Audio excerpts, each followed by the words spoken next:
Hello everyone, today is a bit of a different video. This is my Lenovo T60 type 2007 and its fan just died. So today we're gonna tear it apart and see what happened, and soon we will maybe do some upgrades and replace the fan. To get access to the insides, we'll first have to take off the palm rest with a trackpad. After that we can take out the keyboard. And finally, we're gonna have to remove the keyboard bezel because the cooler sits up here. To get those parts out, we're gonna have to remove these screws marked with these little icons, which correspond to access to the memory, keyboard, and display/bezel. And I'd say we're just gonna do that. Now, I think I took out all the right screws, and also took out the hard drive and disk drive just to be sure. And let's just flip it over and see if the palm rest comes loose. Okay, so let's just lift it up in the back. Already came loose, and then we can just pull it backwards. And now it's only hanging on by a single very short ribbon cable, which we'll have to remove. Okay, this is that ribbon cable. It's not very long, just barely enough to reach in there, and it plugs into here. And after removing, we were just able to lift it away. Now for the keyboard, it's very similar. We can also just lift it up, pull on it a bit, then gently pull it up, and we'll be able to see there's another ribbon cable. And after remove that, the keyboard is free as well. Okay, so now the keyboard is out. This was that ribbon cable. It gives you a lot more slack, but you're gonna have to pull it by this little tiny pull tab. And this is the board. You can already see the cooler here. And over here, the little plug that is for the keyboard. And now we're gonna have to remove the bezel, because, you know, the cooler is just below here and you can't really get it out without taking off the bezel. This is a bit tricky since it's clipped in over here on the side, and you can see one of the clips here.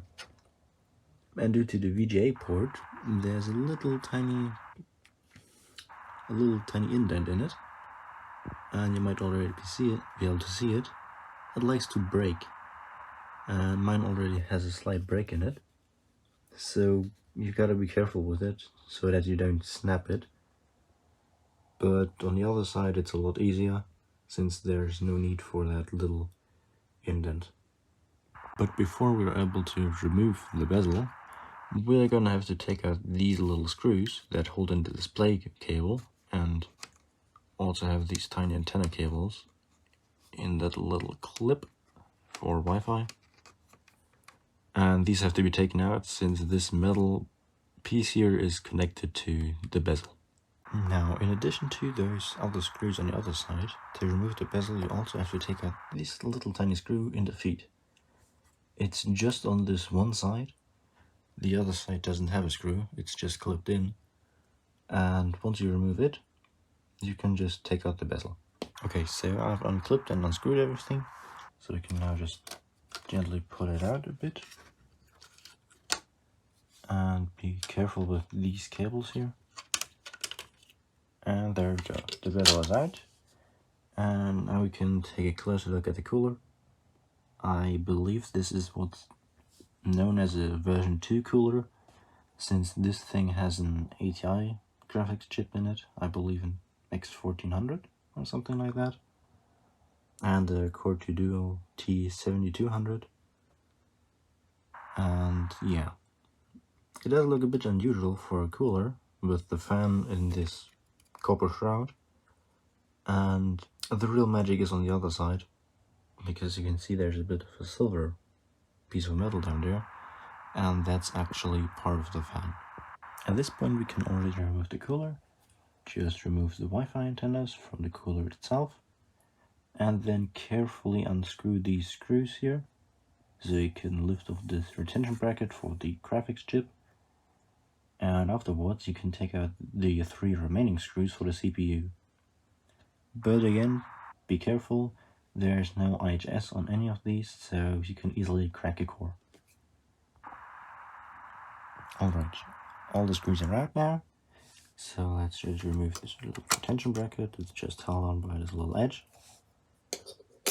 And now it's pretty easy to get out. We just have to gently lift the cooler. Basically just lift these out gently, and then you can pull the cooler backwards.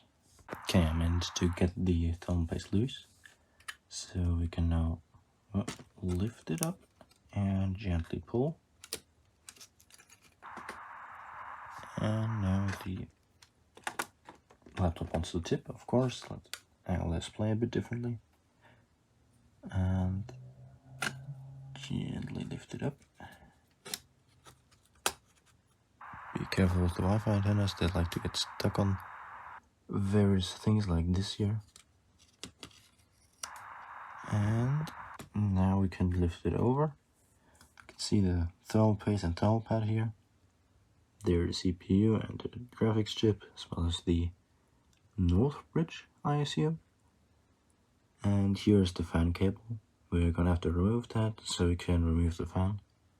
But you can already see how the fan part is actually realized with these little copper tabs keeping this other metal plate in place, and that allows the fan motor to stay where it's supposed to be.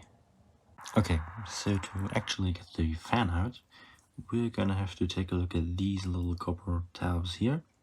These have been folded over and keep this metal plate in place. And here's another one. And once these have been bent out of the way, it's only held on by this little tape, so we can already flip it over. And it sounds pretty simple, but these tabs don't really like to move, and I'm afraid of breaking them. I've managed to bend the tabs away as far away without breaking them as they need to be. You're gonna have to be careful with the fan wire.